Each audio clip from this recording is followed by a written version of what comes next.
중앙윤리위원회는 억울한 면이 있습니다. 왜냐하면 우리가 이제 무슨 기준 또는 윤리 강령 이런 것들이 부족하다라고 볼 수가 있는데 사실은 최근 업데이트해서 다 만들어 놨고요. 그런데 문제는 그 윤리 조항을 지키지 않았을 때는 처벌한다는, 내가 안 지키면 이거 큰일 나는 거야. 근데 우리는 그런 게 없어요. 왜냐면 협회가 그런 기능이 없거든요. 면허갱신이 3년마다 한 번씩 해야 되는데 그걸 안 할 때 거기에 대한 처벌을 해본 적이 없고요.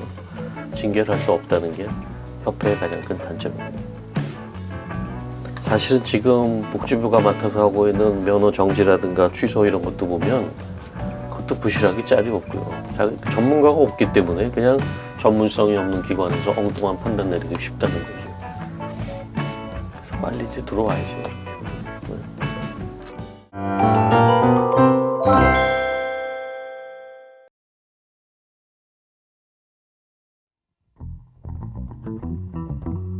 의협 내 이제 중앙윤리위원회라고 네. 하는 조직이 있습니다. 네네. 이게 이제 제대로 작동을 하지 못한다라고 네. 하는 시선이 네. 정부와 국회를 비롯해서 사실은 국민적 시선에 있어서도 네. 좀 이런 것이 있는 것 같습니다. 이런 이유와 해결책이 무엇이 있을지 네네. 좋습니다. 중앙윤리위원회는 의료법에 의해서 만들어지는 위원회로 설치되어 있는 거고요. 중앙윤리위원회는 억울한 면이 있습니다. 왜냐하면 그 활동을 열심히 하게끔 하려면 충분한 예산도 있고 직원도 있고 뭘 다 있어야 하는데 가장 큰 약점은 정부가 조사권을 주지 않는다는 것. 그러니까 회원이 뭘 잘못했다 그러면 뭘 잘못했는지 조사를 할 수가 있어야 되거든요. 효과가 없어지는 거고요. 그래서 중앙윤리위원회가 제대로 작동을 하려면 최소한 조사권이라도 줘야 되는데 그것조차도 없고요.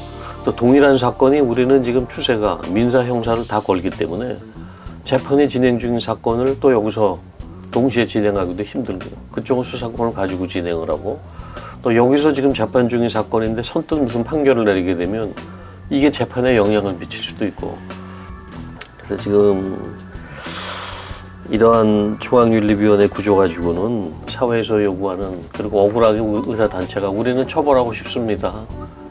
그렇게 뭐 알아서 잘 해드릴게요 해도 실제 구조는 안 그렇게 돼 있고 전문성이 없는 기관에서 엉뚱한 판단 내리기 쉽다는 거죠. 그래서 빨리 이제 들어와야죠 이렇게. 사실은 외부에서 봤을 때는 의협이 자체적으로 면허 관리를 하는 거에 대해서도 절차적인 부분에 있어서도 좀 부실한 면이 있다라고 하는 시선이 있는데 혹시 이런 거는 어떻게 보완하는 것이 좋을지. 그러니까 이제 어떻게 보냐에 나름인데요. 사실은 이게 부실하다는 걸 걱정하는데 사실은 지금 복지부가 맡아서 하고 있는 면허 정지라든가 취소 이런 것도 보면 그것도 부실하기 짤이 없고요.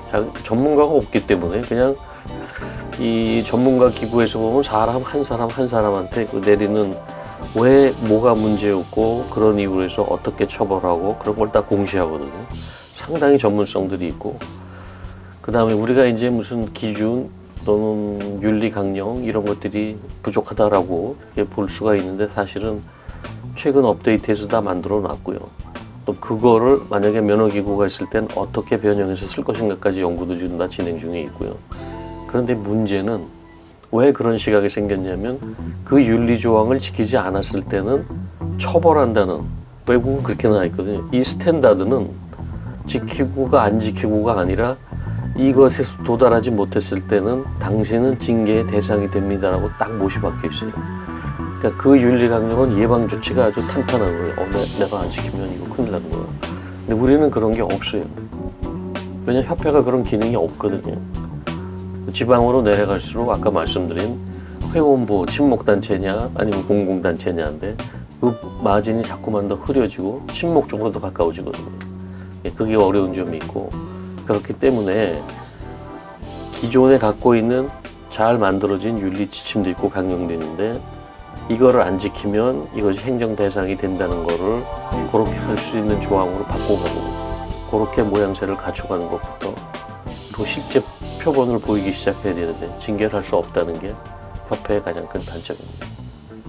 혹시 이러한 부분에 있어서 어떤 행정적인 지원이라든지 네. 내지는 필요한 아까 말씀해 주신 대로 재원들 이런 것들에 대해서도 어떻게 어떻게 보면은 이것을 어떻게 좀 충당을 할 수 있을지 이런 부분들에 대한 고민이 함께 이루어지는 게 좋을 것 같습니다. 혹시 그런 거에 이거 대해서 좋은 질문이에요. 계획이- 좋은 질문이고요. 선진국 보면 면허기구는 철저하게 회비제입니다. 자기가 의료 활동을 하려면 매년 제가 여기 있어서 캐나다에서 프랙티스를 안 해도 제가 여기 있는 동안 20년 동안 지금 돈으로 하면 130만 원 정도를 매년 줘야 돼요. 캐나다에 살면 그게 세금 공제를 받고 그런 돈을 한 사람한테 130만 원씩 걷어가지고 3만 몇천 명한테 걷으면 1년에 500억쯤 생기는 거예요. 충분히 그런 일을 하고도 남고 그 방대한 자료 수집과 좋은 전산망 정보를 다 구축하는 거예요. 의료 인력 관리도 되고 그러니까 원칙적으로 정부의 돈은 받지 않아요. 그리고 이거는 사회 속에 존재하는 정부도 아니요 민간도 아닌 공적 기구인데 기본 원칙은 정부로부터 돈 받지 않는다는 거예요. 가난한 나라 가면 사무실을 꾸릴 돈이 안 나옵니다. 이게 가난해서.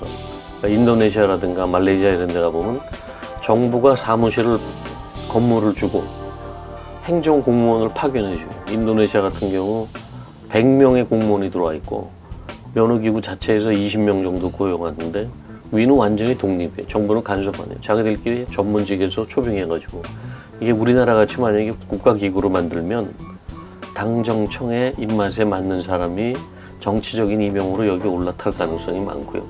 그러니까 이제 재정은 스스로 알아서 독립하는 게 제일 좋은데 우리도 가능합니다, 사실은. 왜냐면 지금 협회 내는 돈 중에 일부는 3년마다 면허갱신해 주잖아요. 그리고 그것도 면허갱신해 줄 때 돈도 안 내는 회원들도 많잖아요. 근데 사실은 그건 잘못된 거거든요. 면허를 쓰면은 최소한 자기 면허 관리해 주는 거 몇만 원은 돼야 되거든요. 그걸 받으면서 성장하면 됩니다. 사실 지금도 어떻게 보면은 대한의사협회에서 주요하게 면허갱신과 같은 업무를 하고 있는데요. 다만 이제 회원 스스로가 어떤 좀 필요성을 느낀다든지 부족한 부분이 있는 것 같습니다. 혹시 소장님께서 생각하시는 이런 부분들을 보완할 수 있는 현실적인 방법이 있을지 여쭙습니다. 우선 면허기구가 있으면 그 보수교육 점수를 채우지 못했을 때 금방 거기서 경고가 뜨죠. 경고가 가고 빨리 채워라. 그래서 갑자기 예고 없이 뭐 면허 취소 그런 일은 없고요. 그런데 저희 나라는 지금 1년에 8평점을 따게 돼 있는데 실제로 의료 활동을 하는 사람들은 평균 20점 이상을 따고 있습니다. 근데 문제는 그 중에는 따지 않아도 되는 사람이 있거나 나이가 많아지면서 면허는 갖고 있는데 활동을 안 하면서 안 하거나 이렇게 또 면허갱신이 3년마다 한 번씩 해야 되는데 그걸 안 할 때 거기에 대한 처벌을 해본 적이 없고요.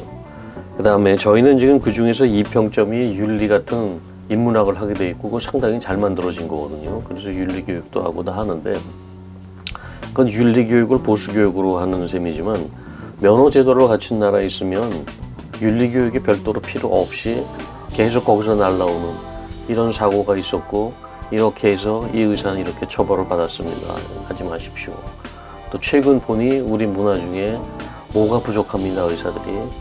그런 데서 자꾸만 발굴해서 미리 계도하고 그러니까 예방이 제일 중요한 거예요, 예방. 우린 그냥 의과대학 다니고 의사 생활하면서 착한 의사 되시고 똑바로 제대로 하세요. 그런데 똑바로 제대로가 뭔지는 보여주지 않거든요. 서양 사람들은 그게 아니라 거꾸로 나쁜 짓을 막읍시다. 어프로치가 달라요.